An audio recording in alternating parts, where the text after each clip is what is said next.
Estamos de volta com o Jornal da Orla na TV. O convidado da semana é o comandante da Polícia Militar no Litoral Sul e Vale do Ribeira, Sérgio Delbel. Olá, comandante, um grande prazer recebê-lo. Muito obrigado, Edson. É um prazer também. Meus cumprimentos a quem nos assiste. Bem, coronel, como é que está a temporada de verão? Parece que bastante tranquila na região. Quais são as principais ocorrências? Felizmente, correu tudo bem durante a Operação Verão. Foram 1.600 policiais militares a mais nas cidades do litoral e as estatísticas criminais em relação a igual período do ano passado decresceram, felizmente.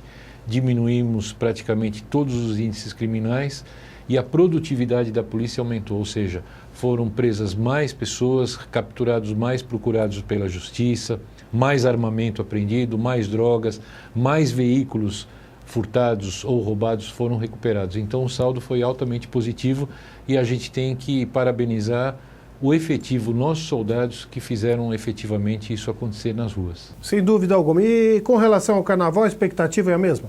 É a mesma, nós não teremos esse reforço tão acentuado, mesmo porque não necessita, o período é muito curto, o carnaval já está planejado, nós estaremos com força total, 100% do nosso efetivo aqui da região à disposição da população e dos turistas que virão curtir o carnaval por aqui. Os índices de violência que mais preocupam hoje, quais são, coronel? Edson, sempre a preocupação maior da Polícia Militar é em relação a crimes contra a vida. Esses índices, felizmente, a gente tem conseguido baixar, não só na região, mas todo o estado. O estado de São Paulo virou até um case internacional que em 10 anos baixou vertiginosamente o número de homicídios. Ainda temos muito a fazer em relação a isso. E agora a preocupação do varejo, vamos dizer assim, ocorrências contra o patrimônio, o roubo ao cidadão, que é o que efetivamente incomoda, assusta as pessoas e também causa prejuízo ao patrimônio, né?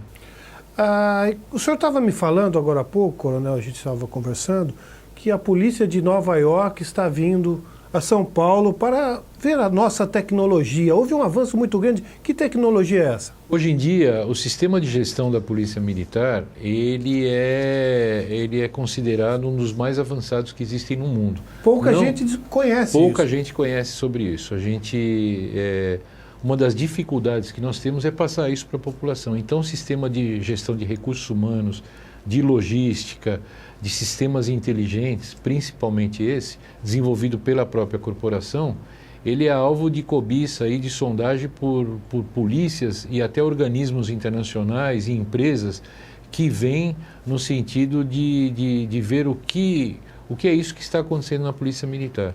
Nesse sentido, para citar para você e para os telespectadores, nós desenvolvemos alguns programas que, por exemplo, quando uma viatura vai atender uma ocorrência, no deslocamento do ponto A para o ponto B, o policial, de dentro da viatura, ele está recebendo na tela dele todas as informações geoprocessadas daquele lugar. O que quer dizer isso? Quer dizer que aparece a foto dos bandidos que costumam atuar naquela região e evidentemente foram presos anteriormente, estatísticas criminais daquela região por horário, por modus operandi, locais que já foram alvo de roubo, de furto, costumeiramente se há tráfico de entorpecente ou não. Ou seja, o policial ele está na rua com um arsenal muito grande de informações. Então, o policiamento ele pode ser muito mais refinado, muito mais bem dirigido, traduzindo numa eficácia maior. No caso de uma ocorrência em que o cidadão está na casa dele com a família e sente a presença de marginais, bandidos, e aciona a polícia militar, qual é o tempo do telefonema, de socorro, até a chegada na residência, coronel? Para ocorrências graves, o nosso tempo de resposta está em torno de 4 minutos, para ocorrências graves. Isso a gente conseguiu alcançar primeiro graças ao esforço do governo do estado, da Secretaria de Segurança, que nos equipou com mais viaturas, mais motocicletas. E esses tablets, esses computadores de bordo, quando a ocorrência entra no Copom 190, automaticamente o sistema já seleciona aquela ocorrência por GPS, aquela viatura que está mais próximo da ocorrência. Então, na medida em que a pessoa, o solicitante, está falando com o atendente do 190, O atendente já está preenchendo a ocorrência e isso já aparece na tela da viatura mais próxima. Então isso significou um avanço muito grande, uma verdadeira revolução na maneira de se fazer polícia. Bem, houve um avanço muito grande, o senhor está na polícia há 33 anos, eu lembro também, profissão, eu sou jornalista há 36 anos, eu lembro quando eu comecei no jornalismo, como todo jornalista começa fazendo polícia, a polícia tinha muitas dificuldades, faltavam equipamentos, as viaturas não tinham gasolina. Houve um avanço muito grande nesse sentido também, não, coronel? Isso é inegável. No começo, realmente, nós tínhamos dificuldades de ordem de logística, ordem material, manutenção de viaturas, equipamento de proteção para os nossos policiais. Hoje a gente pode dizer que não nos falta nada.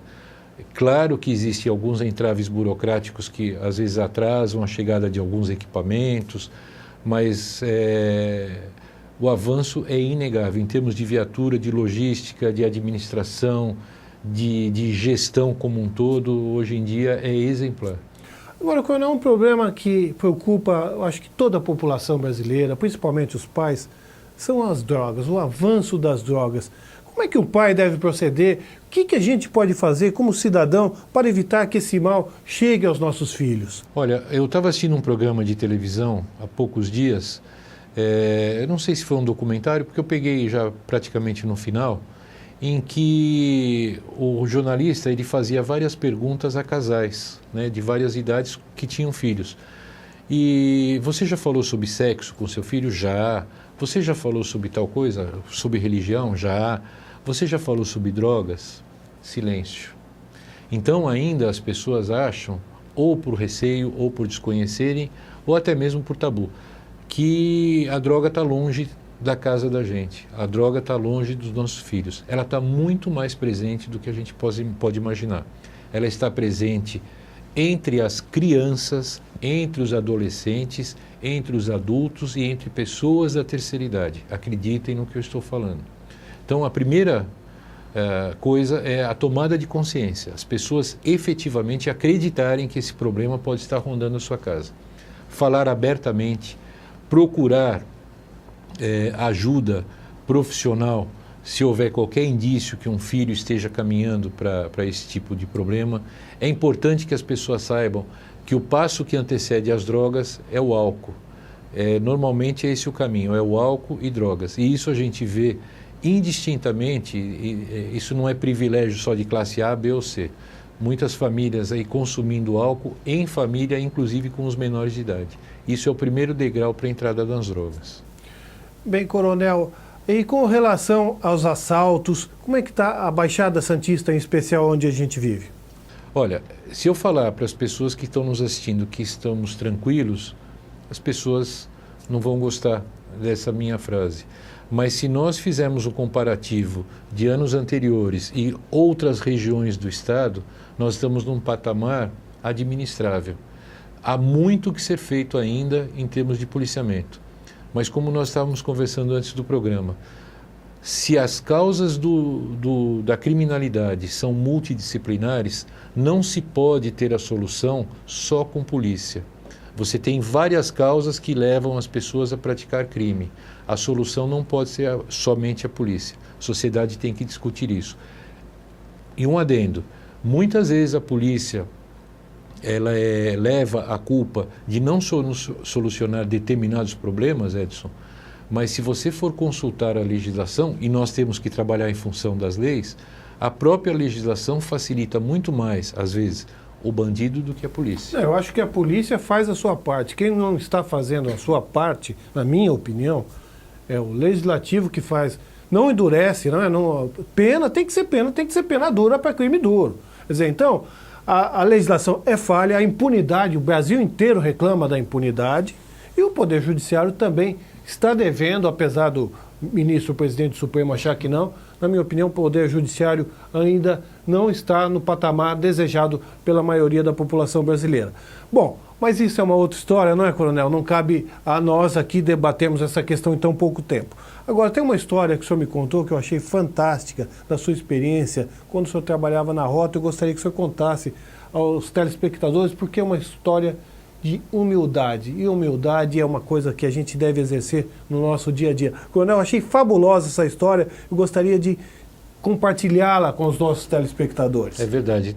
No meu começo de carreira, eu tive o privilégio de trabalhar na rota como tenente e eu comandava um pelotão de rota. E nós tivemos uma ocorrência em que um pai estava com o filho no colo, o pai estava bastante transtornado, não sei se por causa de droga ou qualquer problema psiquiátrico dele, e ele estava muito violento e fortemente armado. Numa garagem, no fundo de uma garagem da própria residência, todo mundo que passava pela frente ele estava atirando, inclusive nos policiais.